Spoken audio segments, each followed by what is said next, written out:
Buenas. Bienvenidos a todos y a todes, ¿cómo están? Ahí los estoy viendo. Hola Gastón, ¿cómo estás? Hola Gisela. Hola Cari. Buenas tardes. Querida Mirta, ¿cómo estás? Hola Mónica. Los que pueden y quieran, nosotros festejamos muchísimo cuando tenemos pantalla abierta. Dentro de un ratito vamos a tener filminas, así que ya nos vamos a dejar de ver. Hola Mónica, querida.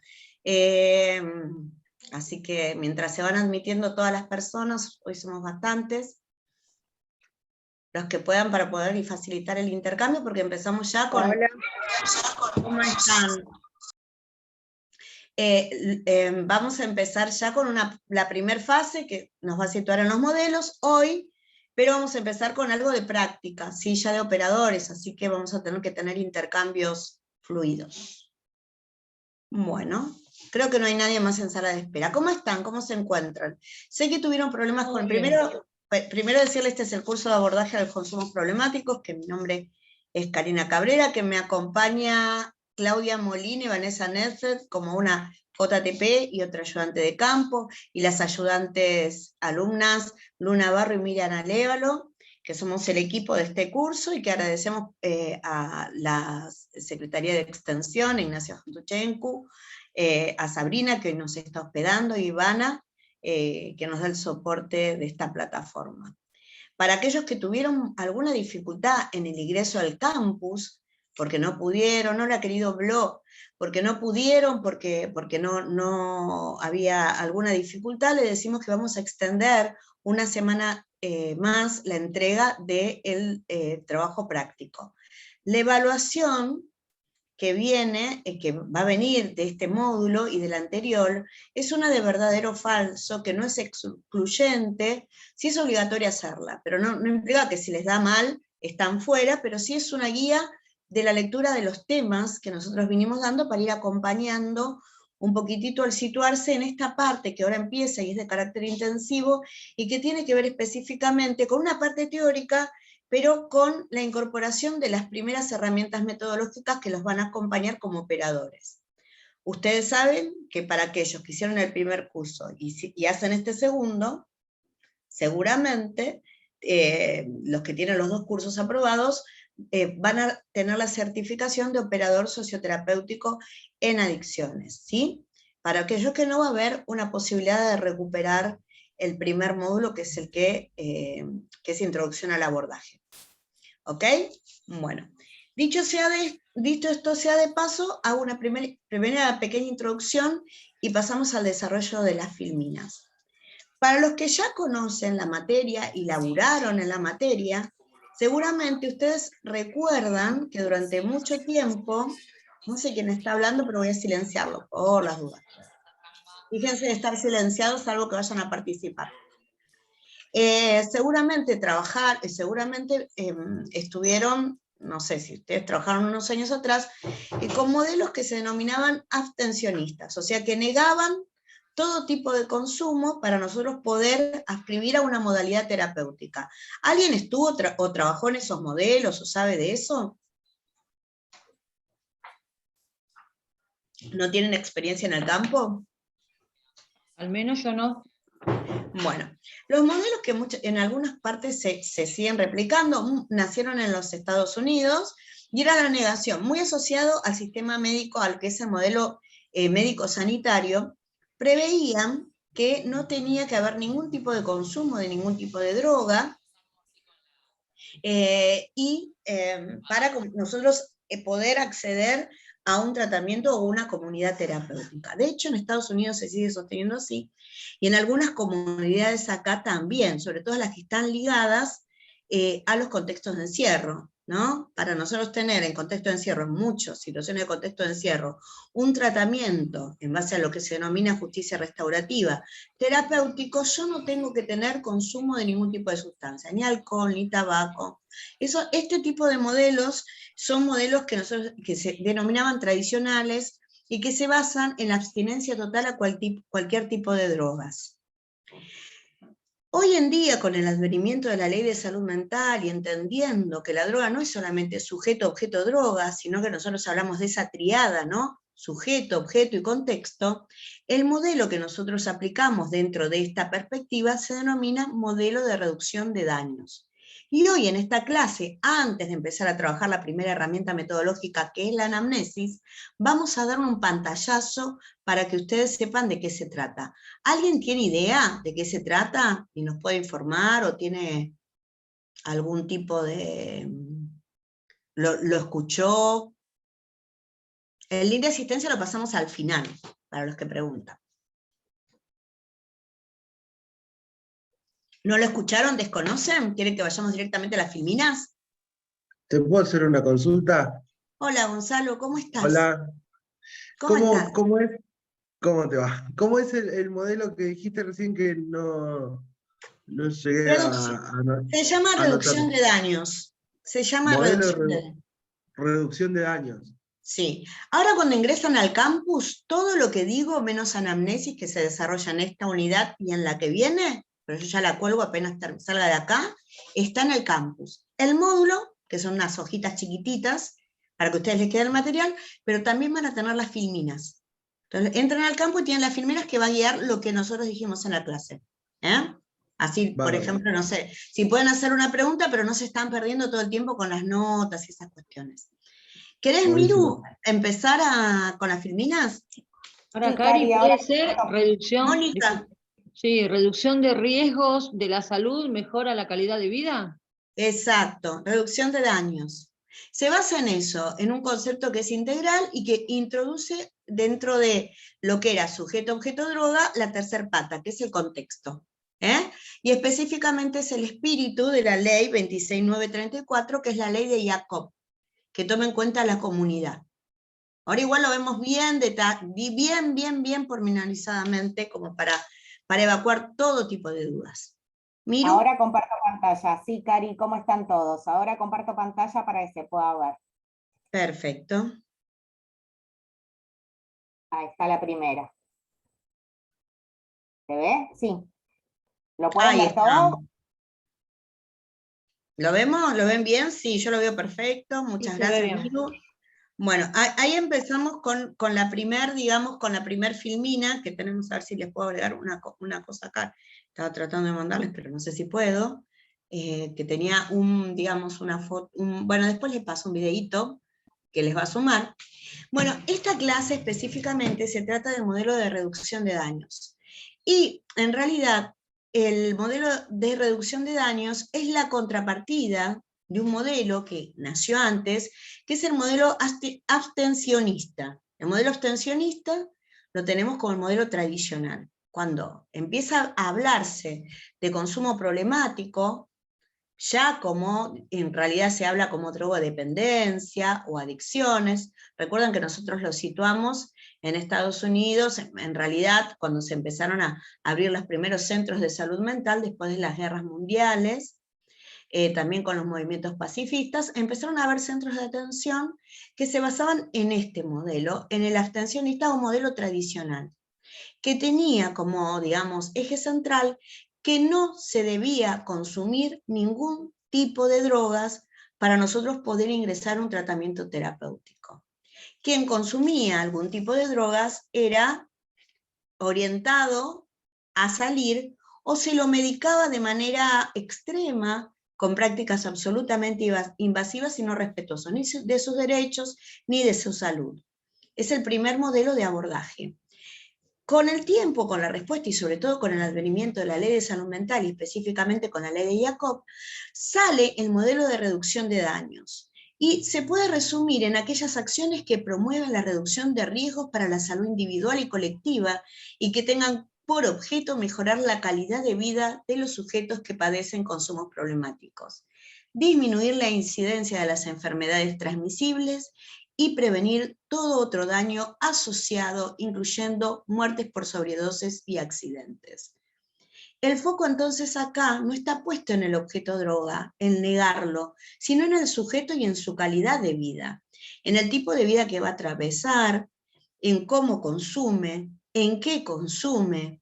Y no todas las personas que consuman o que están en un consumo problemático deben negar, digamos, el consumo de drogas como para poder ingresar a un tratamiento terapéutico. Lo interesante en este modelo, lo importante de este modelo, es que por primera vez esto se toma como una política de salud integral. O sea, no solamente importa el consumo de determinada sustancia, sino importa la integralidad del sujeto. Que ese sujeto tenga la mejor calidad de vida posible. Si logramos que ingrese a un tratamiento terapéutico y que se aleje del consumo problemático para siempre, mejor y tarea cumplida. Pero visto como los sistemas tradicionales venían errando y fallando durante un montón de tiempo, se estableció esto como para que el daño que provoque el consumo sea el mínimo. Si querés, hasta acá, ¿dudas? Me paran, me interrumpen, me dicen qué le parece, si está bien o está mal, porque es la idea, ¿sí? Sí, La otra, yo quería hacer una consulta. ¿quién me está hablando? Gonzalo. Hola, Gonzalo, sí. Sí. Más o menos, ¿en qué momento se empezó a dejar de exponer a las personas a la abstinencia? O sea, ¿en qué momento se pasó del modelo de abstencionista tradicional y empezó a usarse el modelo de reducción de daño? Gonza, te quiero decir que no son dos modelos que aún conviven. Te puedo decir cuando nace, aún conviven. O sea, hay mucho tratamiento terapéutico que hoy tiene que ver con el no consumo y que lo sostienen desde ahí, y nuestro modelo, que es un modelo que va al abordaje integral de la persona, que quiere un tratamiento terapéutico, que tiene un eje muy fuerte y una pata muy fuerte en el contexto social, viene a estar enfocado en el paradigma de la complejidad, en el abordaje de la singularidad y en el modelo de reducción de daños. Todos esperamos nosotros que el consumo se minimice a cero, pero también somos conscientes de que no siempre esa realidad es posible. Cuando esta realidad no es posible, tenemos que visualizar otras estrategias terapéuticas que esperemos llegar ahora, para que ese daño que produce el consumo sea el mínimo, y si podemos con el tiempo ingresar de esta manera un tratamiento terapéutico para conseguir una demanda terapéutica y la rehabilitación a un consumo problemático. No sé si te respondí. Nace en los 80. Claro, ¿cuándo nacería este modelo? Nace en los 80, ahora lo vamos a ver cómo, por qué nació, dónde y el fundamento. Porque cuando nosotros decimos, cuando nosotros hablamos de esto, en general suena como hasta chocante. ¿Cómo? Si es algo que te puede llegar a matar y la droga mata, efectivamente eso es así. Si se consume, bueno, nosotros vamos a tratar de, en principio, tener un tratamiento terapéutico, conseguir un concepto de rehabilitación. En el caso de que esto no se puede, nosotros no le podemos decir a la persona que tiene un consumo problemático, bueno, andate a tu casa, volvé cuando estés dispuesta a curarte. Encima como si fuera una cura, ¿no? Estamos hablando de rehabilitación. Tenemos que arbitrar todas las estrategias responsables y terapéuticas necesarias, basadas en el contexto social, para que esa persona tenga una reducción de consumo y una mejor calidad de vida. No sé si te contesté. Sí, bárbaro. Bueno, vamos. No, por favor.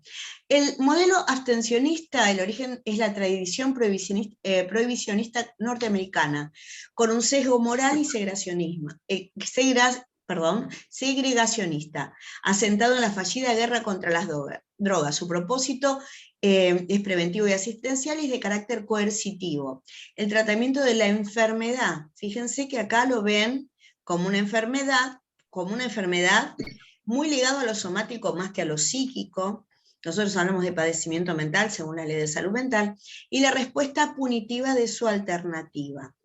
Sus estrategias estarían encauzadas hacia la eliminación obligatoria del consumo como condición de inicio y continuidad de los tratamientos.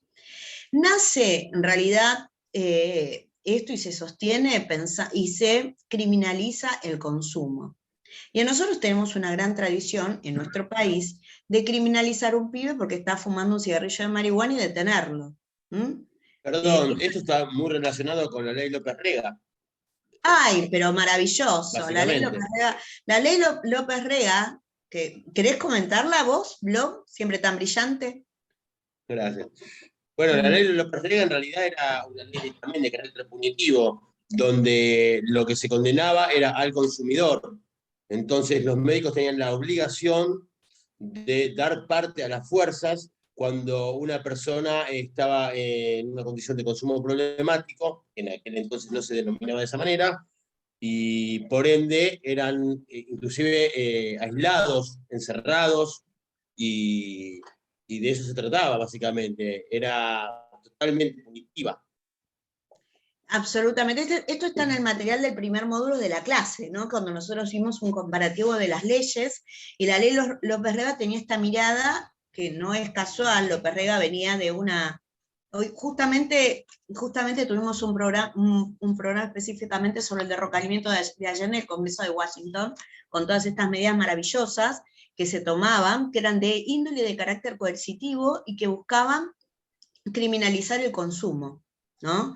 Entonces la criminalización del consumo llegaba específicamente a las enfermedades y el consumo, a veces de consumidores que eran usuarios habituales, pero que no tenían grados de dependencia, a que en un momento se los denunciaba y a algunos se los encarcelaba, y en otro momento, y no tan lejano, porque hasta aún hoy pasa, se los trataba de compulsivamente internar. Y esta compulsa a internarlos a las personas que tenían a veces un consumo habitual, lo único que llevaba específicamente, no solamente a veces a que sí se generaran grados de dependencia, porque en los lugares que eran un gran tongo, porque la mayoría privados o el Estado pagaba a los públicos mucha plata, se los medicalizaba en exceso. O sea, salían supuestamente del consumo habitual e ingresaban en el consumo de psicofármacos de laboratorio recetados y salían con grados de dependencia a psicofármacos. Entonces esto no era una solución loable y mucho menos estaba encauzado en los derechos humanos. Igualmente, hoy en día, lamentablemente, más allá de la ley de salud mental, tenemos que decir que hay lugares que todavía siguen utilizando modelos muy similares. Y muchos tienen que ver con las miradas sistémicas, ¿no? Con las formas de abordaje sistémicos que hay, muchos puestos en las neurociencias o modalidades de abordaje que no tienen en cuenta ni el contexto ni la historia de vida, que son los ejes centrales de, por lo menos, nuestra forma de abordar los consumos problemáticos. La próxima, si podés.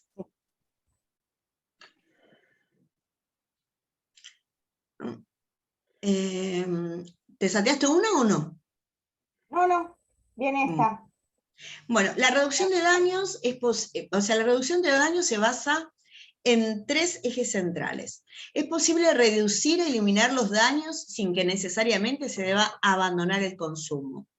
La abstinencia no es el único objetivo. Es un objetivo, pero no es el único. Y eso tiene un nivel práctico. Si algo está ocurriendo, ¿qué podemos hacer para limitar el potencial del impacto? Nosotros tenemos un pibe en situación de calle que consume.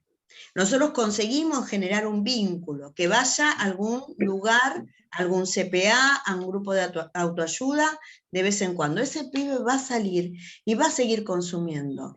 La respuesta es, a ese pibe que consume, que está en situación de calle, ¿le negamos el acceso al grupo o intentamos generar estrategias para que ese impacto, el impacto de ese consumo, sea menor y de alguna manera introducirlo después, si esto se puede dar, en un programa, en un proyecto terapéutico con el objetivo de que pueda restablecer su salud de manera integral? La otra.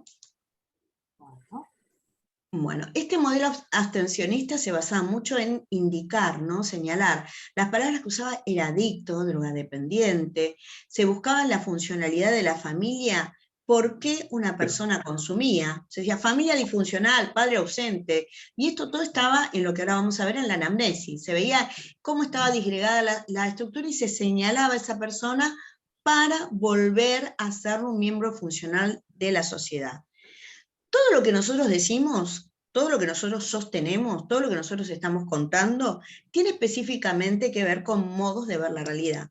Estos modos de ver la realidad se denominan o perspectivas o paradigmas, de modo con que nosotros miramos la realidad. El paradigma que se basa en el modelo abstencionista se denomina funcionalismo. Funcionalismo es una perspectiva o un paradigma que nace con las ciencias naturales específicamente, que ve a la sociedad como un todo orgánico, donde cada uno es un miembro que tiene diferentes funciones. Y esos miembros deben ser miembros productivos de la sociedad, deben funcionar bien. Por lo tanto, si hay algo que no encuadra, se lo señala y se lo trata de hacer funcionar. Se lo trata de hacer funcional con diferentes técnicas y tratamientos, señalando que esa persona no está funcionando de manera correcta. Tal es el grado de esta corriente que desarrolló en algunos casos una de las peores cuestiones que para nosotros fuese el darwinismo social, ¿no? Esta cuestión que dice que todavía nosotros lo tenemos incorporado, que se utiliza como meritocracia, ¿no? Sobrevive el más fuerte, tiene los mejores lugares, bueno, se lo merece porque, bueno, llegan los mejores, que es una mentira, ¿no? Porque si todos saldríamos de igualdad de condiciones, y ahí sí, con todas las igualdades de condiciones, te digo, bueno, llega Harvard, a la Universidad de Harvard, los que tienen, digamos, las mejores condiciones. Sin embargo, los que llegan a Harvard son los hijos del Mayflower, nada más. Aquellos que vienen de determinadas sociedades patricias, con determinado contexto socioeconómico, y que adscriben a determinadas condiciones. Para nosotros, que somos los morochos del conurbano, que tenemos una universidad conurbana con un fuerte espíritu de integración y de dar herramientas, nos damos cuenta que no es así. Es un acto revolucionario en este momento estarnos formando y poder generar las herramientas cuando estaba todo pensado piramidalmente.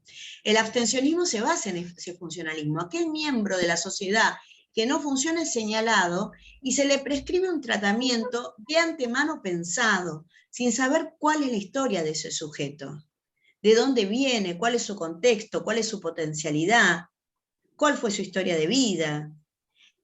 Y lo mucho que se puede llegar a hacer es ver si dentro de esa familia hay algo disfuncional que hizo que este pibe o que esta piba, que este hombre o que esta mujer llegara a una situación de abuso de las drogas.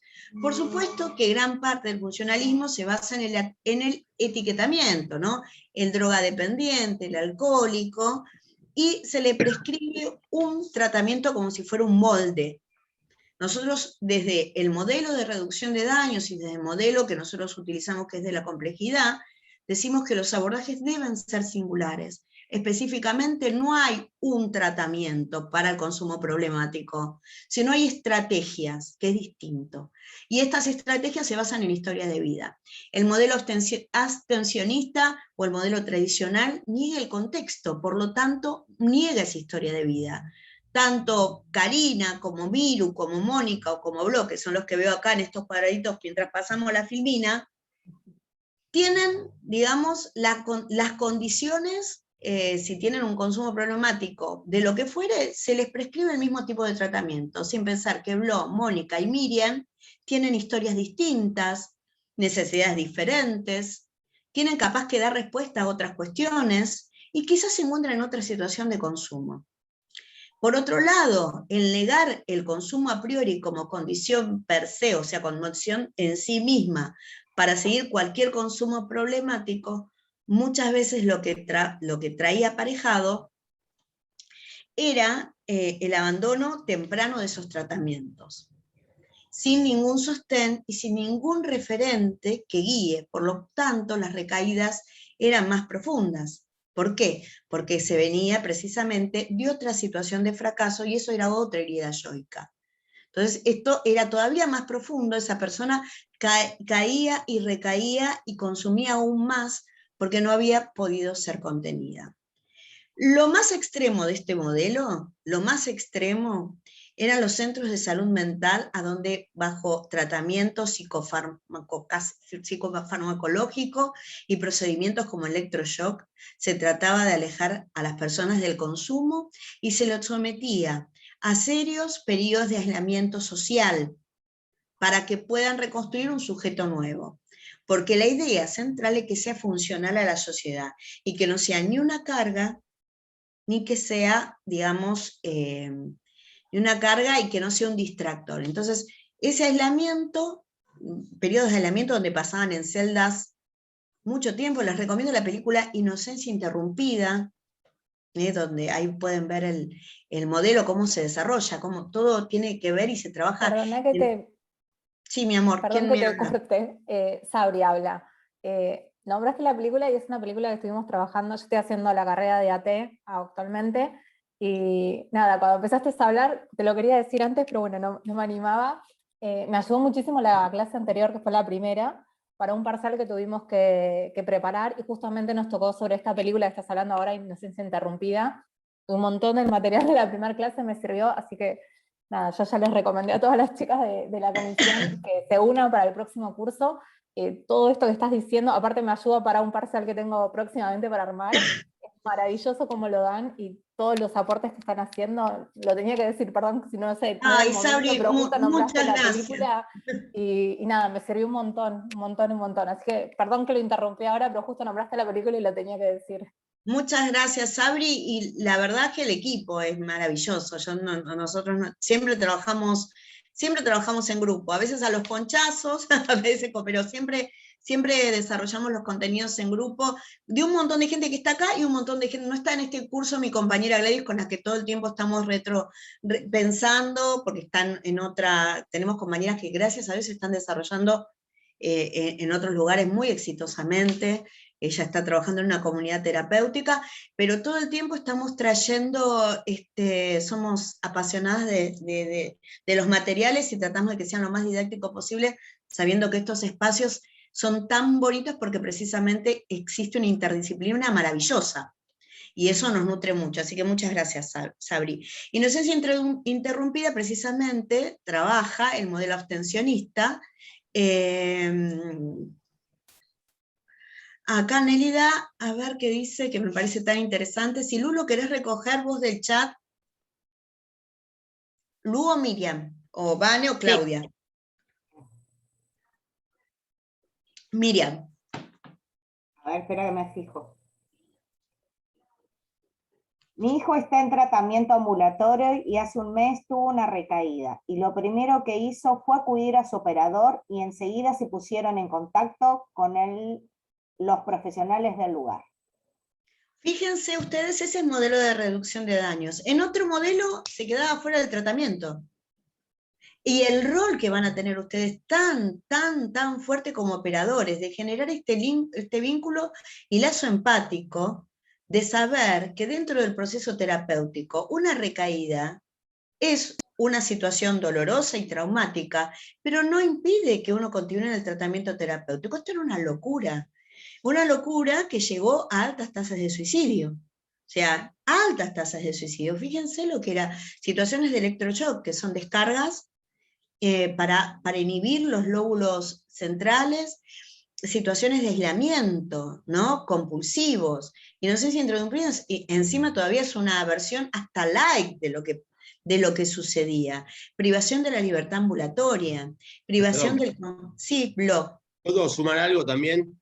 Sí. Que me toca muy de cerca. También se hacía mucho uso de la terapia de shock, donde a uno lo ponían en el medio y se formaba como un círculo donde te apuntaban con el dedo, con el dibujo, y te castigaban y te hostigaban y te hacían sentir muy culpable. Entonces uno vivía culposo de absolutamente todo. Entonces quedaba absolutamente anulado. De hecho, yo lo viví en carne propia y es durísimo. Y sino también había penitencias, como por ejemplo me ha tocado a mí en una granja de estas que tenían campos enormes, en pleno otoño, con un rastrillo de 2 palitos, decirme, ahora te vas a juntar todas las hojas por falopero, por ejemplo. Entonces era un trabajo infinito y absolutamente frustrante, porque claro, yo juntaba con 2 palitos una hoja y caían 100.000. Entonces, digo, era una cosa que era un círculo negativo del cual uno nunca podía salir, cada vez estaba peor, es terrible. Mira, lo que vos contaste primero hay libros de eso que se llaman La técnica del confronte. Horrible, espantosa, llegada de la dictadura. Lo tuve que hacer confronto yo, con las manos atrás, mirando la cara, y alguien que me daba con un caño de palabra, y yo no podía reaccionar. Es terrible, no, es horrible, horrible. Digo, de esa manera no se rehabilita a nadie. No, y aparte saben que este tipo de modelos están basados en la reestructuración yoica, tienen técnicas de campos de concentración. O sea, a ese nivel nosotros estamos hablando. Son técnicas de control social. Esto es político, chicos. No quiero acá mezclarlo, yo soy eminentemente política, todo lo llevo al campo de lo político, pero es político. Es basado en el control social de la población y tiene una función, ese modelo específicamente, que es un modelo funcionalista, que es esto, la reestructuración yoica constante para ver si hacemos una persona distinta. Yo les voy a contar una historia. Cuando la primera vez que nosotros empezamos a dar el curso de operador, de manera de sotoboche en la UNAS, o sea, sin levantar mucho la perdiz, nosotros incorporamos por primera vez, estoy hablando hace casi 15 años atrás, a personas que venían del patronato de liberados a estudiar el curso, porque habían tenido problemas de consumo y esto lo había llevado al delitos. Cuando se presentaban con las manos atrás, ¿no? En la facultad estoy hablando, y decían, el apellido primero, el nombre después, vengo al curso. Muchos de ellos, no muchos, pero 2 fueron ayudantes de cátedra míos, claramente. Nosotros le explicábamos todo lo que era, no era un contexto de encierro, que era diferente. Estamos hablando de 15 años atrás, yo era mucho más, casi 20, mucho más joven. Me tocó después ir a comunidades terapéuticas del interior y vi la misma modalidad, por gente que no estaba privada de su libertad, sino que los tenían específicamente con condiciones que ya en el contexto de encierro son terribles y no deberían ser, que son como las que contó Pablo, con pena de limpiar con un cepillo de dientes, fregar los baños, los sanitarios, ¿no? Entonces cuando nosotros le preguntamos qué función terapéutica tiene esto, ¿no? Claramente no te podían decir nada. No existía, sí, un castigo y, como dice, una culpa. Entonces, el menoscabo de tu personalidad para poder instaurarte otra. Esto llega a procesos terribles en términos emocionales y psíquicos. Sí podés dejar de consumir, porque en realidad la mayor parte de la gente sale y vuelve a consumir porque realmente no está rehabilitando en nada, ¿no? No estás rehabilitando en nada. Pero bueno, este es el modelo que nosotros combatimos y lamentablemente aún sigue y continúa. Hay muchas comunidades de índole religiosa, hay muchas que hicieron un montón, pero que siguen utilizando la culpa como un concepto de rehabilitación. Y en Estados Unidos mucho más, ¿no? Hay en países que mucho más. Karina, ¿te puedo hacer una consulta? Hola, Gonzalo, sí. Sí. El modelo de reducción de daño también usa castigos y penitencias, no sé si tan controversiales como el modelo abstencionista, pero usa castigos y penitencias.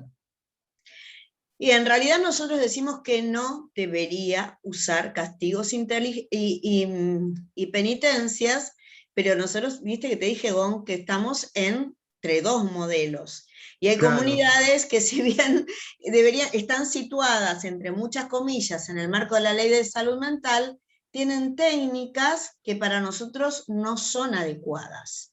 Porque nosotros, si hablamos de una comunidad terapéutica como el lugar más cerrado donde ustedes van a trabajar como operadores, ustedes tienen un montón de lugares para laburar, pero si van a laburar en una comunidad terapéutica, sí debe haber normas de convivencia, como en cualquier casa, pero no debe haber castigos. Porque vos, cuando estás en una casa, si vos castigás a una persona adulta o alguien que está teniendo un proceso terapéutico, como si fuera un niño, no lo estás tomando como una persona adulta que está afrontando un tratamiento terapéutico, lo estás infantilizando. Por lo tanto, no lo estás ayudando a que resuelva ninguna situación de consumo problemático. De nuevo es ese padre que pone la norma, que castiga, que quita, pero no lo resuelvo yo, lo resuelve un otro.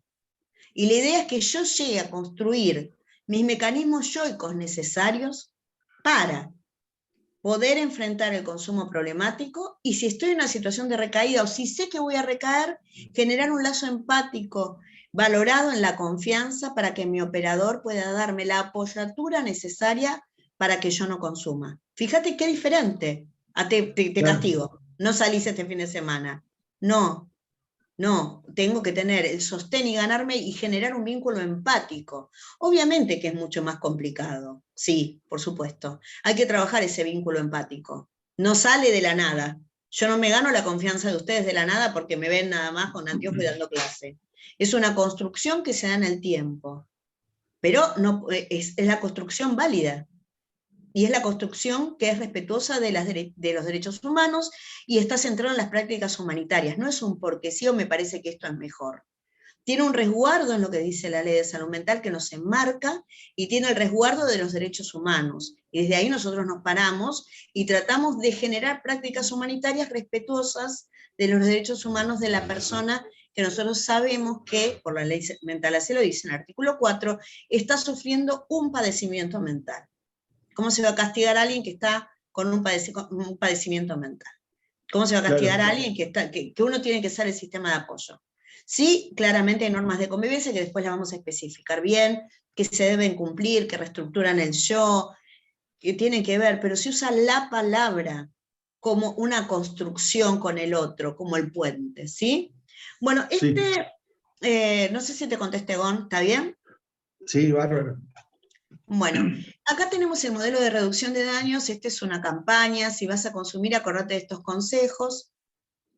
El otro día que vino Pepe, en el otro encuentro, que no sé si en este vendrá, que él es operador, que es un genio, crack, muchos años de operador tiene, comentaba una situación que después nosotros la seguimos porque no fue el primer caso, se continuó, de un chico que se fue de viaje de egresados y consumió LSD, creo que había comentado, todos los días, no, metanfetamina todos los días, y que esto desencadenó en un cuadro psicótico del cual no podía salir, ¿no? Esto es lo que decimos, si vas a si vas a consumir, intenta que fue después se hizo morón una espantosa, o sea, mal, pues también es esto, para hacer esto hay que saber interrogarse, saber cuáles son las palabras correctas, ¿no? Si vas a consumir, acordate de estos consejos, si son consejos de cómo consumir sin, digamos, hacerte tanto daño. Y esto nace, y no me quiero anteceder, nace acá, nace en Rotterdam, esta corriente, específicamente por la gran transmisión que se daba por el consumo de las sustancias que se inyectaban, de hepatitis y después de SIDA, del HIV. Bueno, vamos a la otra. No sé cómo vamos con el tiempo, porque yo siempre me paso del tiempo, no sé dónde está. Acá el tiempo, las 5, perdón. Bueno, el modelo abstencionista, ellos se basa en una sociedad libre de drogas, y tenía alto nivel punitivo. O sea, se perseguía a aquel consumidor habitual que estaba fumando capaz un cigarrillo de marihuana en la plaza, o que estaba en una situación de consumo personal. ¿Por qué? Porque el fin era tener una sociedad libre de drogas. Hubo muchas administraciones que hubo una persecución desmedida. Una fue la administración en Estados Unidos, el pico fue con la administración de Reagan, que en realidad tenía toda la historicidad de que empezaban los carteles del Chapo Guzmán, habrán visto Netflix, a pasar la droga a Estados Unidos, con los carteles específicamente en cocaína, y la administración Reagan tuvo una política muy punitiva con respecto a esto. Digamos que los mayores consumidores del mundo de drogas están en los Estados Unidos de América, donde anida la sociedad de consumo. No es nada es casual, todo es causal, ¿no? Todo es causal, porque después los narcotraficantes son los mexicanos y los colombianos, pero los que consumen están un poquito más al norte. Con enunciados basados en el temor y en la estigmatización y el estereotipo, con escaso énfasis en las prácticas de cuidado, este modelo tiene como objetivo lograr una sociedad libre de drogas. Esta es la portada de un día, se hizo la portada de una publicidad donde se ve la marihuana con una calavera, ¿no? con toda una cuestión alejada de la realidad, y esta estereotipa de que, por ejemplo, el marginal es el que consume, y no hay personas de otros lugares, laburantes, obreros, maestras, enfermeras que consumen. Por lo tanto, ¿qué es lo que hace? Si hay un laburante, una maestra o alguien que tiene un problema de consumo problemático, ni siquiera quiere decirlo, pues no se quiere parecer al bichito ese, a Sala Muerte que aparece en la publicidad, y aleja a la posibilidad de poder ingresar voluntariamente un tratamiento terapéutico, porque sos el mal. Por el otro lado, también esta situación de estigmatización muchas veces hace que se refuercen los padres, los referentes socioafectivos más cercanos, la detección temprana, porque mi hijo no se va a parecer esa calaverita, no es mi hijo ese. Entonces empieza todo el yo y todos los aparatos de negación. No, mi hijo no es ese, no se parece.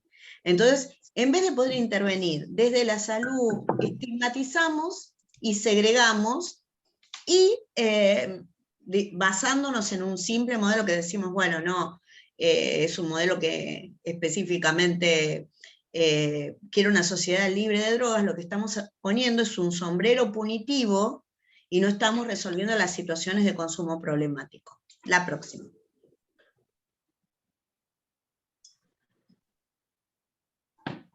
Bueno, esto es qué es lo que sucede.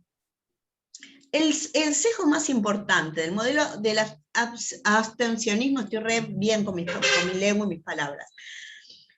¿Y cómo impacta? Porque cuando nosotros decimos, tengo un modelo, yo me siento acá y desde acá pienso la realidad, desde acá intervengo, o sea, uno interviene desde un determinado modelo. Yo, claramente, les dije, nosotros pertenecemos todos los que estamos acá al paradigma de la complejidad, tenemos abordajes singulares, nuestro modelo, nuestra perspectiva es teoría crítica de la realidad, y desde ahí interpelamos al mundo y generamos herramientas y estrategias.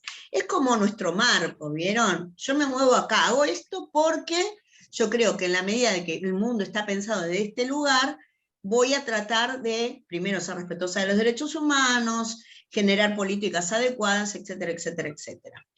Cuando los que se planteaban en el abstencionismo, el impacto más grande, o digamos el objetivo más grande que tenía esta política específicamente, era de centrarse en la lucha contra el narcotráfico. Por lo tanto, todo lo que tenía que ver con el dinero era o para agarrar a las personas, meterlas en organismos de salud mental, pero específicamente para intentar de que no haya narcotráfico, y nosotros decimos, mira, una cosa es tener políticas de seguridad que tienen que ver con el narcotráfico, hasta con el marco no menudeo, y esto es una ley, es un aparato punitivo del Estado totalmente distinto, y otra cosa totalmente diferente es aquellas cuestiones que tienen y obedecen a la salud mental. O sea, yo no puedo salud mental y sistema penal encapsularlos y decir que son los mismos sinónimos, porque son dos cuestiones bien distintas. Ahora, este modelo las unificaba y decía que cualquier persona que era un consumidor habitual era un peligro. Entonces, no obstante, las políticas orientadas en esta línea presentan un cúmulo de resultados no esperados. El desvío de recursos que deberían destinarse a la salud asignadas a la represión, ¿no? Mi foco está en lo punitivo, digamos, en la parte penal. La aparición de nuevas drogas de diseño, dime qué prohíbes y diré después qué consumes, ¿no? Les recomiendo cualquier película de la ley seca en Estados Unidos, cualquiera, que vean cómo las mafias se alimentaron y nacieron en pos de la prohibición del consumo de alcohol. Vean cualquiera. Cualquiera sirve de esos para ilustrarse, porque ustedes, la realidad obviamente no van a transitar todas, pero a veces la televisión y los medios de comunicación nos sirven como para darle color y situarnos en qué representan estas teorías de que hablamos acá y estos conceptos teóricos. Y en realidad, cuando se prohibió el alcohol en Estados Unidos, aparecieron las mafias, porque era un negocio traficar con el alcohol prohibido.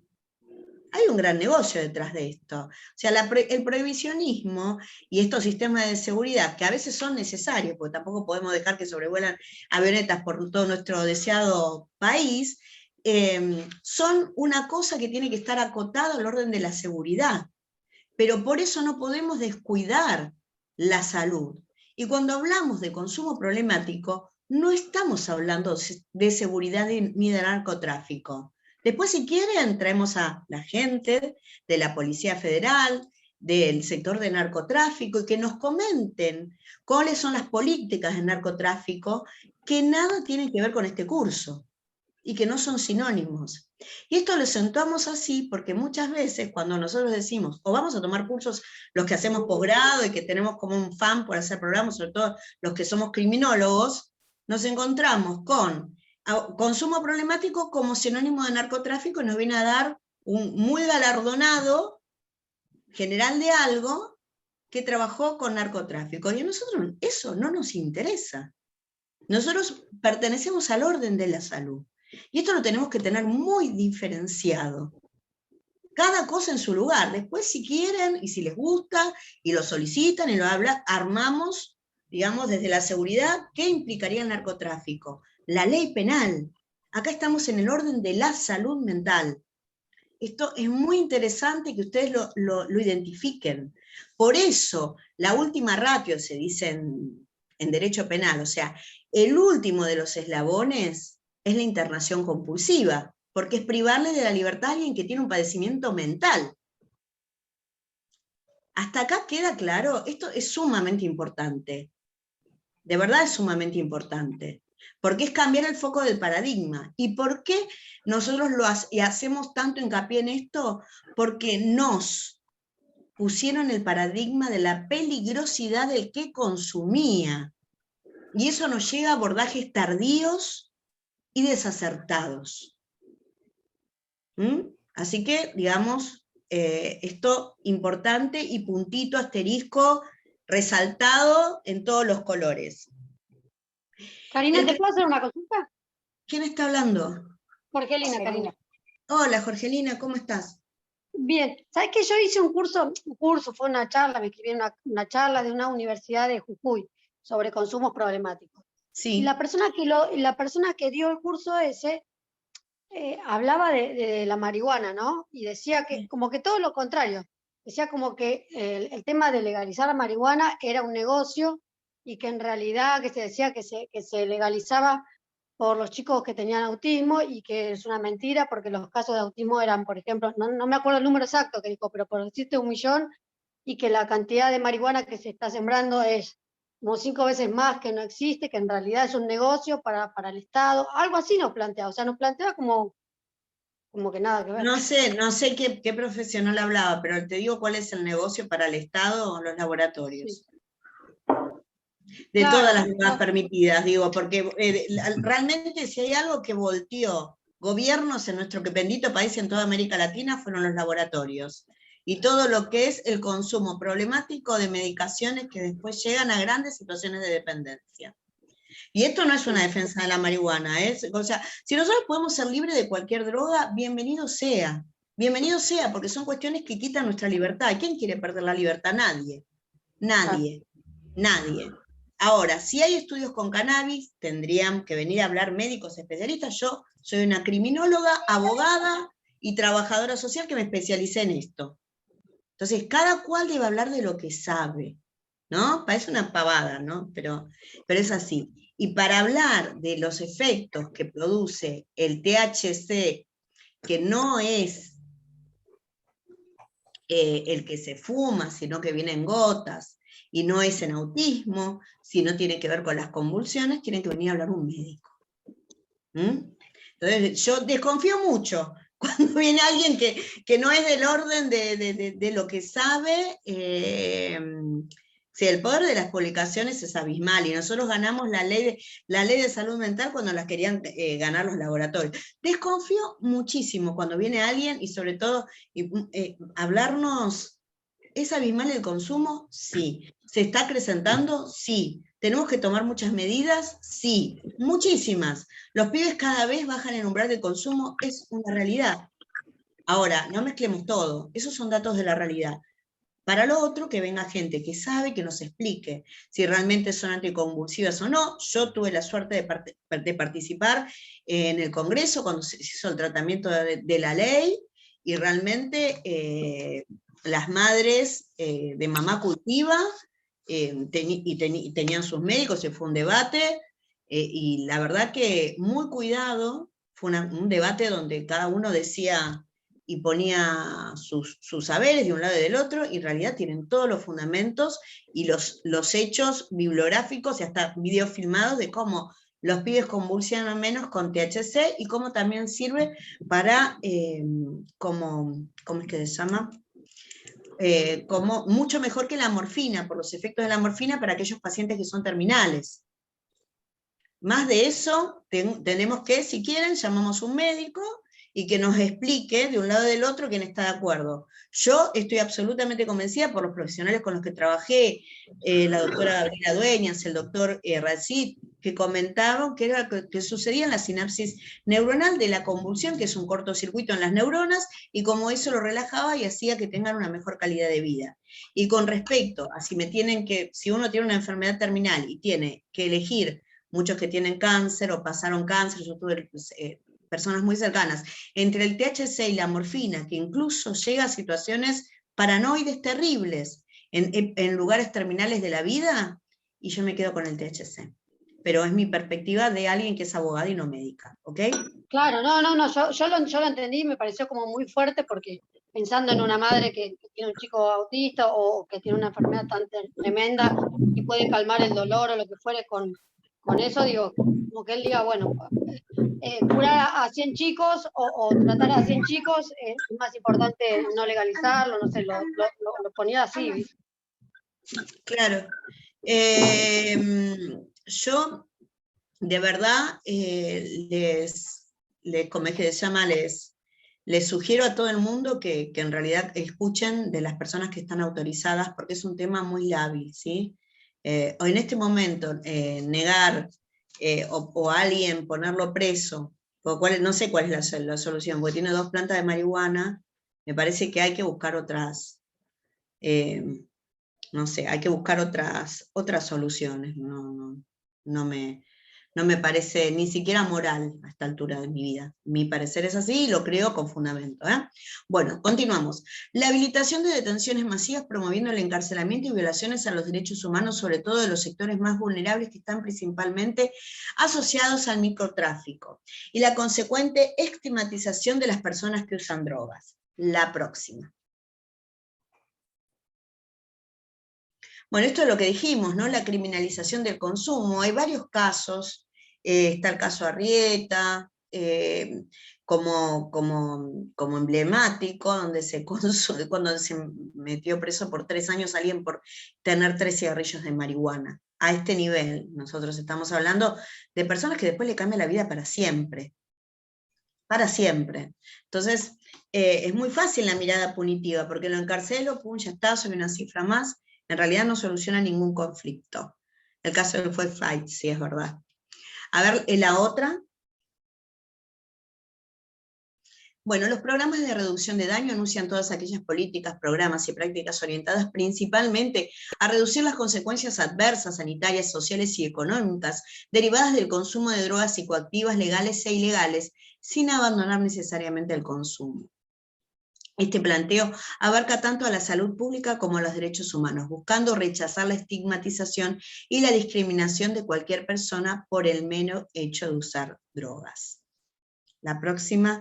Esto es terrible porque parece que no, pero lo que sufre una persona por la estigmatización del consumo es mortal y no ayuda absolutamente en nada. Lo que sufre una madre que tiene que buscar un lugar de internación que no los hay, un lugar de tratamiento que no los hay, y decir, no, mi hijo consume, y que te miren, porque hubo toda una campaña digamos, terrible, que te miren no con la mirada empática, sino con la que te segrega, es absolutamente dañino y hace que uno se cierre más en vez de buscar estos lazos y estas redes tan necesarias como para poder construir situaciones que sean apropiadas y que estén contestes a los derechos humanos. Las raíces, esto es lo que me preguntaba, que te silencié porque no sé qué estabas haciendo y te activo de nuevo el sonido. O había un ruido ahí. Actívate, solito. A ver si puedo, si alguien me lo... ahí está. ¿Le puedo activar el sonido? ¿Le saqué? Bueno, no sé. Reactive el audio, ahí está. Ahí está, Gonza. Esto es lo que, para responderte a vos, Gonza, que tenías esa pregunta. Las raíces de reducción de daños están relacionadas con los aumentos de casos de HIV, SIDA y hepatitis C en usuarios de drogas inyectables. Se pueden encontrar presentes desde el principio de los años 80 en el Reino Unido, en Liverpool esencialmente, en Millside y en los Países Bajos como Rotterdam, y a mediados de los años 90 en la Argentina. Allí se implementan programas con el fin de prevenir, controlar, reducir la incidencia del HIV y otras infecciones hematopatógenas en las personas que se inyectaban con drogas, con el intercambio de agujas y jeringas. No es una consulta, quería acotar algo. Sí. No me acuerdo cuándo lo vi, porque habrá sido hace mucho. No acá, tampoco sé en qué país, pero tenían lugares específicos en donde la gente podía asistir a usar drogas inyectables con sus debidos cubículos, sin compartir jeringas, nada. Y Ámsterdam. en ese mismo lugar tenían pisos superiores en el que, si decidían poder rehabilitarse con el tema del consumo o tratar de dejar el consumo de cierta droga, podían asistir a tener esa ayuda o ese modelo, ¿no?, de reducción de daño para poder reducir el uso de cierta droga, ¿no? Sí, tal cual. Yo estuve en Barcelona, me tocó trabajar en acogimiento residencial para consumos problemáticos. Tienen ellos un serio problema con lo que se denomina drogas duras, que lo vamos a ver en el próximo encuentro. Y en estos centros de acogimiento residencial eran casas abiertas, específicamente para el consumo, donde no se prohibía que se consumiera. Pero sí vos tenías lugares específicos a donde podías recibir tratamiento terapéutico. El pionero es Ámsterdam, con la legalización del consumo, y después se fue llevando a diferentes lugares de todo lo que es Europa. En Europa es un modelo... ¿Cómo? Acá les brindaban, o sea, el tema de jeringas esterilizadas, todo para poder evitar el contagio de enfermedades que se daba con el compartir jeringas, de hecho, de inyectarse en la calle, algunos que se morían inyectándose por sobredosis y demás. Sí, es muy interesante. Bueno, Europa en ese sentido es como, bueno, como fue el que la primera, no hicimos mucho la historia de Europa. Empieza el consumo problemático de alcohol en principio con la revolución industrial, y después son los primeros que con las ondanadas de las migraciones tienen opioides, bueno, se consume heroína, crack, drogas que no son de tanto consumo en América Latina.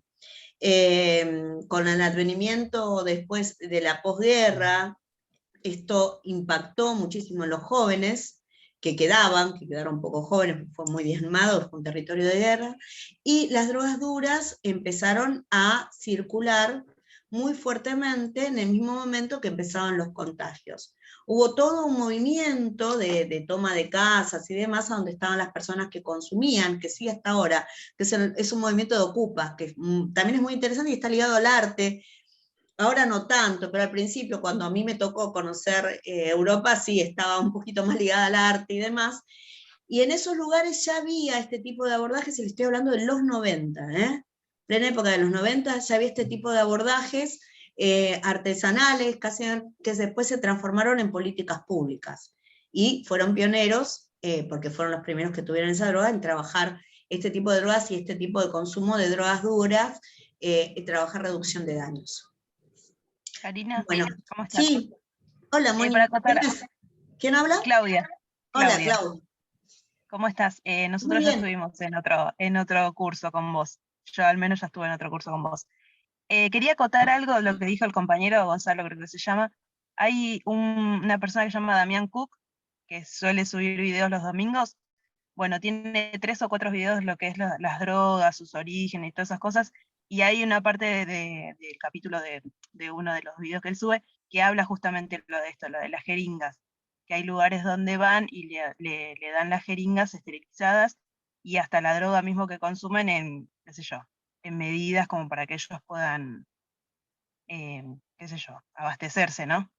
Y no conseguirlo en otros lados ni nada. Aparte, esto que vos acotas es tan importante, no sé, ustedes saben que hasta hace poquito hubo una noticia que les invito a que lo busquen, acerca de 2 bandas que se tuvieron estaba una banda por tomar el territorio de otra, y ¿cómo es que se llama? La cocaína estaba adulterada y murieron creo 16 personas. Recuérdenmelo, porque soy una señora Sobre mayor. la Puerta de Hierro. Puerta 38. Puerta 38. Ahí está, muy bien, Puerta 38. Bueno, fíjense que nosotros esto lo decimos, y no sé si vieron los que estuvieron en la anterior edición, seguro, pero si no, esto les invito a ver la película Paco. Cuando uno va a comprar la sustancia, en general no es que te la venden en el shopping en el boulevard de acá a la vuelta, ¿no? Uno se arriesga muchísimo, yo digo uno, no consumo, pero uno se arriesga muchísimo, salvo las personas que consumen marihuana y que tienen autocultivo y toda una cultura canábica, se arriesga muchísimo a situaciones que vulneran altamente los derechos. Entre esos, esto, que no sabés lo que te consume, y esto también pasó ahora, y pasó, no sé si recuerdan, años anteriores, con una pastilla que se llamaba Superman. ¿Recuerdan? En el auge de las fiestas electrónicas. Yo soy una persona muy mayor, chicos, perdón, discúlpenme. Discúlpenme, pero tengo edad. Bueno, y de que esto, digamos, trajo, era una pastilla, murieron chicos en las fiestas electrónicas, y otro de los casos emblemáticos fue el consumo que se hizo en una raid acá en La Cava, específicamente donde no había agua. Una de las cuestiones que tiene la metanfetamina, que te genera aumento de la temperatura, aumento del ritmo cardíaco, de lo que es sístole y diástole, esto que hace el corazón. Bueno, esto se genera rápidamente, se denomina taquicardia, y se alteran todos los sensores neuronales. El aumento de la temperatura que se da, necesitamos tomar agua. Esto para tan piolas, para que consuman el agua que encima en las RAI se vende a precios infernalmente caras. Los que les gusta la música electrónica, yo soy más grande, soy del palo del rock, nunca se me iría por ir a escuchar el punchi punchi ese, pero no tenían agua, y murieron mucha gente por deshidratación, hubo gente en coma por digo pibes y pibas en coma por deshidratación, y pibes que murieron, ¿no? Entonces, estas son las cuestiones de que hablan. Sí, murieron muchos chicos que consumían por primera vez, es verdad. Esto es lo que habla la reducción de daños, es este cambio de perspectiva. Vamos a la próxima filmina. Yo creo que no llegamos a la amnesia y me quiero matar. Bueno, a partir de esta acción... ¿Qué? Es esta la filmina. Ahí está. A partir de esta acción, que inicialmente tenía un fin práctico, se empezó a descubrir que el acercamiento de los usuarios, les usuarios, estamos en conurbano, así que podemos decir no nos prohíbe la reta nada. En la mayoría de los casos expuestos a múltiples vulneraciones y condiciones de extrema marginación social. Con una mirada desmoralizada y respetuosa, permitía el establecimiento de vínculos con los equipos de salud encargados de llevar adelante estas acciones, percibiendo como un quehacer tendiente al cuidado y rompiendo con los estereotipos que ubicaban en el plano de perversos, viciosos o culpables. Esto que tan bien explicaba Bló antes que yo. La próxima. Bueno, una de las cuestiones interesantes de pensar la reducción de daños es pensarlo desde el lugar social, porque en realidad nosotros teníamos a los pibes que hacíamos un tratamiento terapéutico, no se consume más, tenés que decir que te querés curar, usaban la palabra curar, ¿no? Después se cambió por rehabilitar, tenés que decir que tenés que cuidar, tenés que cumplir, no podés ver a nadie por meses, hasta que te empezás a revincular, y empezás de a poco, y después empezás con el proceso de externalización pautado, y volvés a tu casa y volvés al barrio con los amigos que eran amigos del consumo, con los mismos círculos, y entonces, ¿qué hacemos? No se puede pensar ningún tratamiento ni ningún proceso sin empezar a pensar que en principio los dispositivos deben estar descentralizados y en los barrios.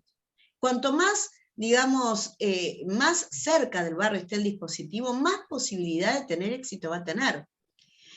Acá hay una de Ni un pibe menos por la droga, y esto es un movimiento, creo que es de Entre Ríos esta foto. Es un movimiento donde precisamente hay muchas casas de encuentro, que se llaman casas de encuentro, abiertos a donde se trabaja el consumo problemático.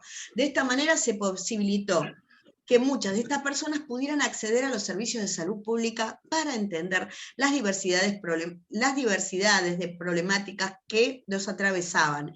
Incluso en algunos suscribieron voluntariamente a tratamientos específicos para tratar sus consumos. Dicho sea de paso, en los barrios vulnerados, la droga es uno más de todos los problemas que hay, ¿no? Y el consumo problemático termina siendo la cabeza del iceberg de situaciones de marginalidad, exclusión, desempleo, y todo lo que uno sabe que sucede en nuestros barrios periféricos de nuestro querido conurbano y otros lugares. ¿Cómo nosotros nos paramos? Ahora ya sabemos cuál es el modelo. Ya lo explicamos, durante toda esta hora escucharon a este loro barranquero hablar del modelo de reducción de... Bueno, ahora la pregunta es, yo voy a ser operador, ¿qué hago? Yo ya sé que este modelo parece que está piola. ¿Qué hago? Bueno, nosotros decimos que cada abordaje que van a emprender tiene que ser singular. Parece acá les tiro una definición que no está, pero hay un paper de esto. Nosotros decimos abordaje singular específicamente cuando decimos que las intervenciones tienen que ser singulares. Cuando nosotros hablamos de abordaje, decimos, vamos a poner viene Gonzalo porque tiene un consumo problemático, no sé, a ver, ¿de qué querés tener consumo problemático, Gon? ¿De alcohol ponemos? Te veo cervecero, en principio. Todos No, tenemos sí consumo marihuana. No, bueno, no tiene un consumo no en problemático de abuso, marihuana. pero sí consumo. Bueno, ahí está. Tiene un consumo, pero suponemos que Gon tiene un consumo, lo sumamos marihuana y le sumamos alcohol, que está en una situación complicada y compleja. Lo pensamos así como ejemplo.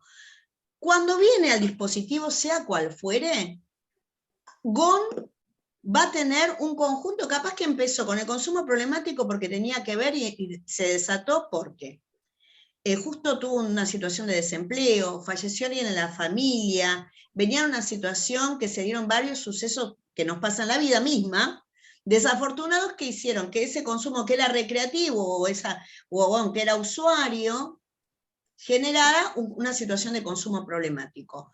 Cuando nosotros vemos todas las problemáticas que rodean a Gonzalo, le llamamos abordaje.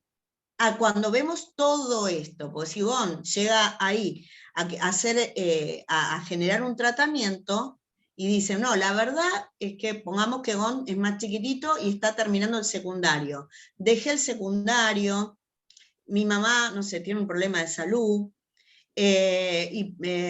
aparte, nada, yo estaba haciendo changas y me robaron la moto, desde ahí empecé a consumir más, tuve algún conflicto con la ley penal, viene con un montón de situaciones para intervenir. A ese conjunto de situaciones le llamamos abordaje.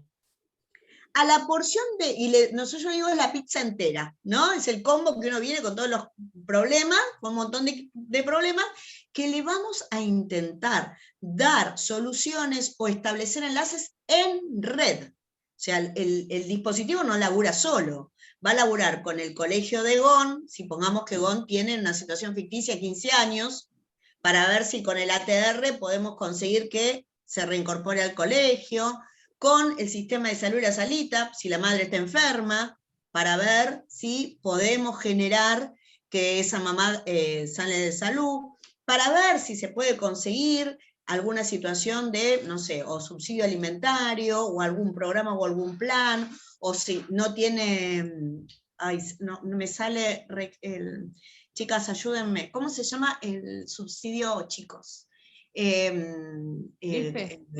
No, sí, el IFE, no, pero Gon tiene 15 años, el ejemplo es de Gonzalo de 15. Esto que se le da... El progresar. Exacto. Si no tiene el progresar, se tramita el progresar. Todo eso, todas estas estrategias son subsidiarias al, digamos, tienen que ver con la situación de consumo. O sea, no se pueden dejar de lado, ¿no? Porque impactan... ¿Puedo hacer una aclaración? Sí. O sea, es ir resolviendo de ese contexto o todas esas problemáticas que rodean al sujeto, ir resolviendo punto por punto para poder llegar a solucionar el abordaje de lo que sería el consumo problemático. Muy bien, Gon. Nosotros decimos, Igualmente, coloquialmente... muchas veces, discúlpame, igualmente muchas veces no se resuelven. No, por supuesto que no, pero nosotros lo vamos a poner en lo que debe ser siempre. Nosotros tenemos que decir que el abordaje es la pizza completa y la intervención es la porción que nos vamos a comer. O sea, vamos a intervenir en el consumo problemático de lleno con el equipo terapéutico. Mientras tanto, con otras instituciones vamos a laburar en red para intentar que, con niveles de autonomía, Gon y su madre tengan apoyaturas suficientes para ir resolviendo las otras problemáticas, derivando. Por eso una institución, un dispositivo no es un lugar cerrado nada más que para el consumo problemático. Esto es lo que dice el IACOP. Tiene que laburar en redes con otras instituciones para intentar ir solucionando estas cuestiones, por lo menos en términos de derivación, porque sabemos que no nos podemos hacer cargo de todo. ¿Esto queda claro? Sí. Y si tenemos que definir intervención, vamos a decir siempre que, si nosotros hablamos de intervención y les tiro una definición así, es el conjunto de acciones que se ponen en marcha a través de una demanda social, en el marco de una especificidad técnica o profesional. Esto es de Casanida, si quieren poner así, hacen una... No tienen que saber la definición, pero para nada.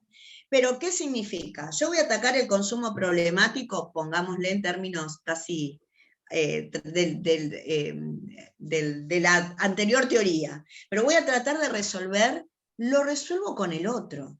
¿Y cómo lo hago? Desde su historia de vida. Y esa historia de vida de esa persona, pongamos que vamos a trabajar con Miriam, la historicidad de Miriam, su historia, qué es que lo llevó al consumo problemático, es una historia singular. Entonces, Gon con 15 años y Miriam con 17 o con 20 o con 30 o con 50, nunca pueden tener el mismo proceso terapéutico. Por eso se habla de singularidad. ¿Queda claro esto? ¿Entienden hacia dónde vamos? O sea, no hay procesos terapéuticos calcados, son singulares, tienen que ver con la historia de cada persona. ¡Tuc!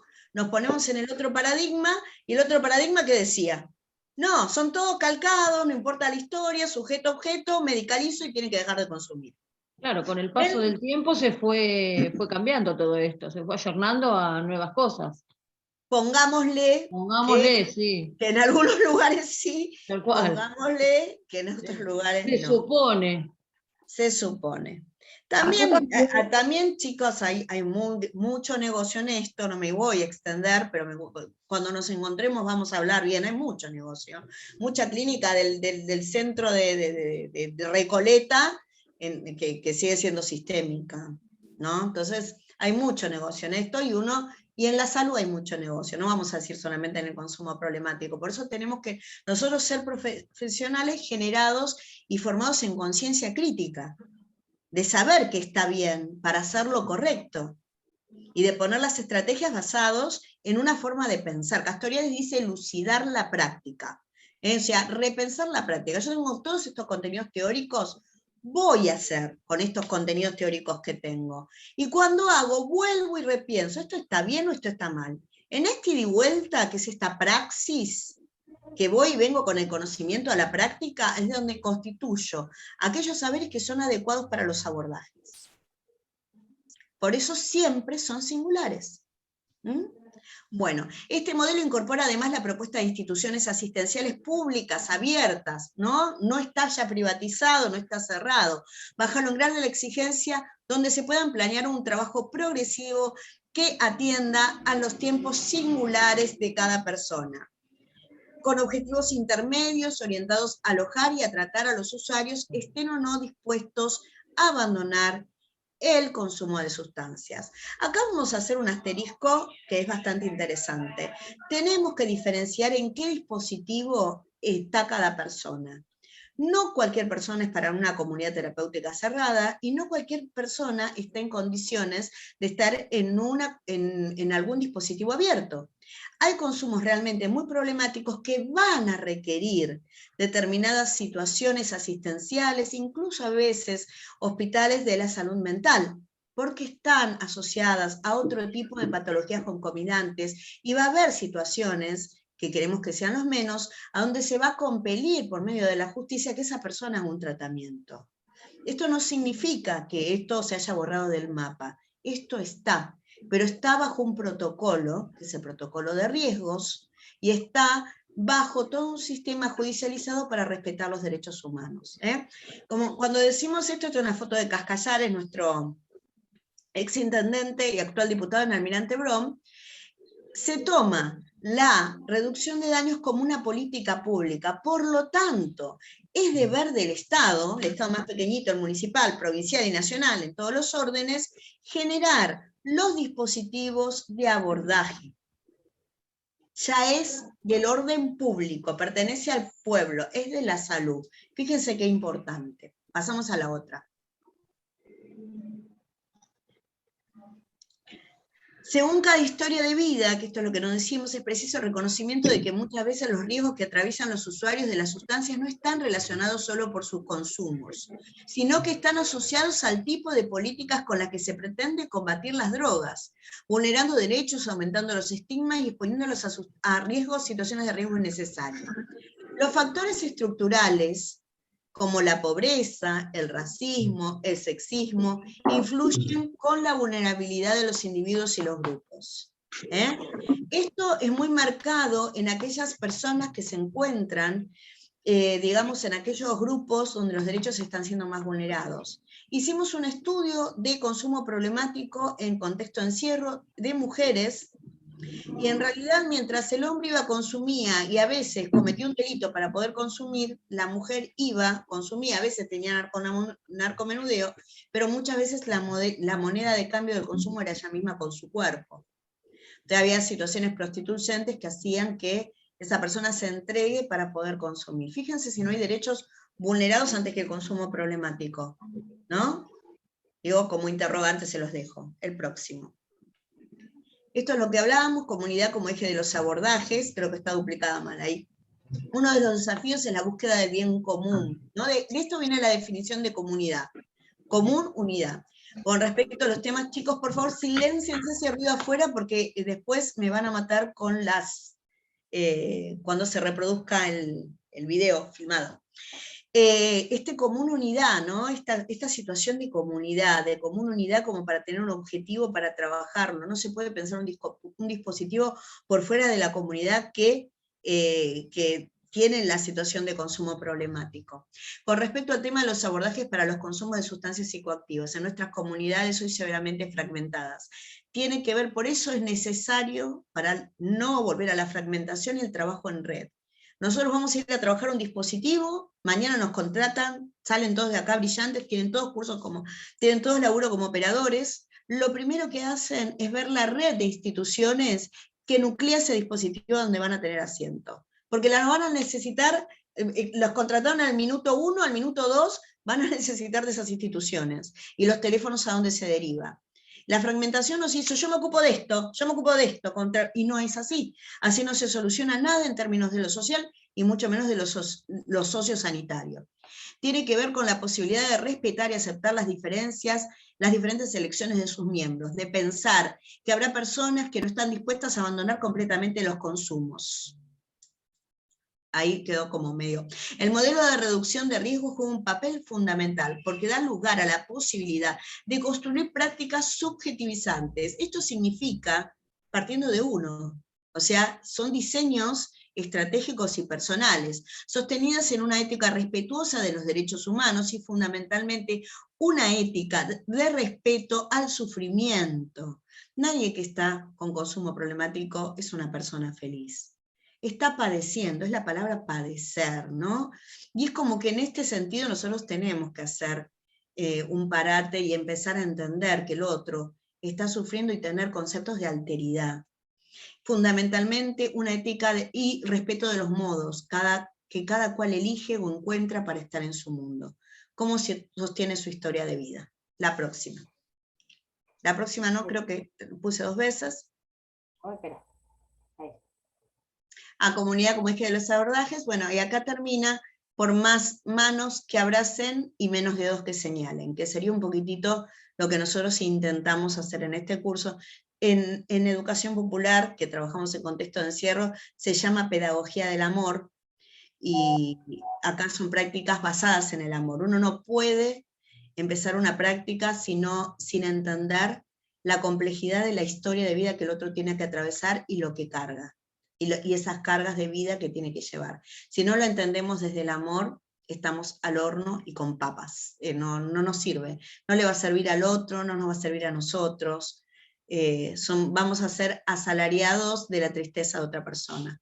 En esto tenemos que tomar mucha conciencia social y mucha conciencia como para poder ejercitar prácticas de amor. Solamente el amor es entender y empatizar la situación que el otro tiene que atravesar y la historia de vida que a veces no es tan fácil de llevar. Bueno, con esto terminamos. ¿Qué hora es? Y 38. Bueno, espero que les haya quedado claro esto, lo que es reducción de daños. No paré ahora, pero les tengo que dar un texto más que es anamnesis. ¿De esto hay alguna pregunta? Comprendido, de parte mía. Muy bien. Bueno, vamos al TP. El TP, que no está escrito porque tuvieron muchos problemas con el anterior, mucha gente, pero sí le vamos a dejar una introducción de lo que tienen que saber y le vamos a dejar la consigna, que se van a quedar trabajando con las profes Claudia, Vane y el equipito, y Lu y Miru. Específicamente de la primer práctica que ustedes tienen que tener y hacer, que se va a trabajar de manera grupal, que se denomina anamnesis. ¿Conocen la palabra? Yo la googleé porque tampoco conocía qué significaba. Una historia ¿Qué clínica, básicamente. ¿Cómo? Una especie de historia clínica. Muy bien, viene del orden de las ciencias médicas. ¿Alguien más? Hola, buenas tardes. Sí, viene de Hola, Carla. las ciencias médicas, de todo lo que pasa en su historia de vida. Muy No bien. no solamente en lo que es historia clínica, por lo que padece en ese momento la persona, sino lo que viene atrás. Muy Desde bien. la familia, Es herencia como un familiar, currículum de la desde lo que persona a consuma, nivel salud. habla de todo en sí. Muy bien. Una recolección de datos generalizada. Muy bien. Una recolección de datos general. Si estaría acá, si tuviera el pizarrón atrás, ya estaría anotando cada uno de los conceptos que tienen como para unificar en uno que armemos nosotros, que siempre es más interesante que lo que encontramos en los libros. Anamnesis viene de una palabra griega, ¿no? Que en realidad, nesis viene de memoria, nepsis. Viene de la palabra memoria, la memoria, lo que recuerdo, ¿no? Y en realidad cuando le ponen el prefijo am, significa aquello que está un poco más guardado que el recuerdo que uno viene. Yo recuerdo que tomé recién o que estoy tomando un vaso de agua. Pero cuando yo tengo que hacer ese recuerdo más profundo, que en nuestro lenguaje sería recordar esas reminiscencias, un recuerdo de la infancia, ahí aplicaban los griegos la palabra anamnesis. Ese recuerdo que no está tan cercano, esa reminiscencia, viene del griego, ¿no? De rememorar. ¿Y por qué viene de esto? ¿Por qué viene del griego y de rememorar? Porque precisamente si bien es un instrumento que se toma para el primer diagnóstico en las historias clínicas, nosotros, desde las construcciones socioterapéuticas como operadores, lo vamos a utilizar para obtener tanto sea los datos duros que necesitamos, los datos nombre, apellido, edad, tipo de consumo, como aquellas situaciones subjetivas que van a remitir a constituir el primer paso con la historia de vida. ¿Queda claro? La anamnesis es una forma de entrevista. Una entrevista a donde yo, a través de un vínculo empático, construyo con un otro los datos que son necesarios para iniciar un proceso terapéutico.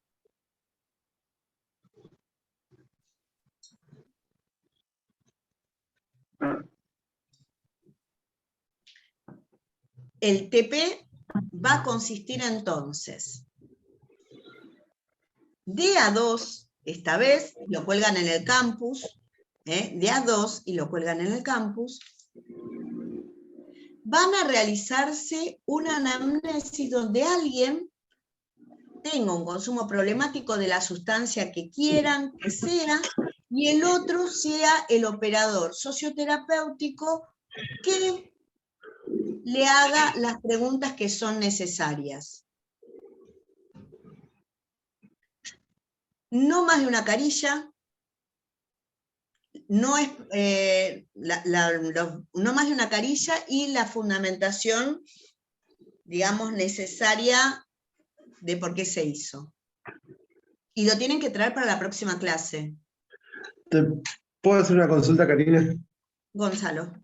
Sí, con el tema de la anamnesis, si estábamos viendo lo del abordaje, o sea, de la singularidad, todo eso, no todas son iguales, ni hay un modelo, ni un... No, sí hay modelo. Que nosotros abordemos de la singularidad, sí hay modelo y lo vamos a trabajar la clase que viene. Es un modelo complejo, pero ahora voy a dar unos tips para que sepan más o menos cómo son los tiempos.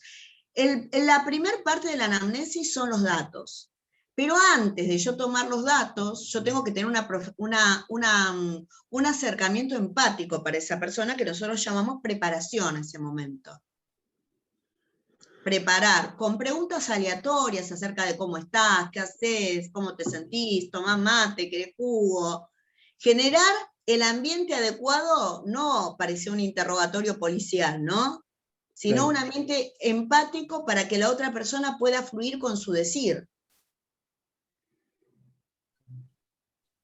Después la recepción de la persona, ¿no? La recepción de la persona es la presentación. Mirá, yo soy Karina, estoy laburando en este dispositivo, me dijeron que te acercaste, estuviste hablando con alguien. Bueno, esta persona que va a venir y que nos va a contar que tiene un problema, que no lo puede estar resolviendo solo y que por eso vino a este dispositivo. Y después el desarrollo, donde uno empieza a preguntar, ¿por qué viniste? ¿Qué te trajo hasta acá? No, porque no puedo parar con... ¿Y por qué no podés parar por el consumo? Y uno empieza a tener todos los datos subjetivos. La primera parte de la entrevista tiene que tener esos datos que a mí me sirven para situarme. O sea, por ejemplo, nombre y apellido, edad, teléfono de referencia y siempre referente socioafectivo cercano. Después va a ser el operador asignado, pero necesitamos que haya un referente socioafectivo. Y después, sí, ¿quién viene? Perdón, te hago una consulta. Esto, como si la persona fuese mayor de edad, ¿no? Como si la persona fuese mayor de edad, sí. Claro, porque lo último del desarrollo, ¿por qué viniste? Es para alguien ya mayor de edad, porque si vos estás tratando con el menor... No, después vamos a tener una clase de infancia.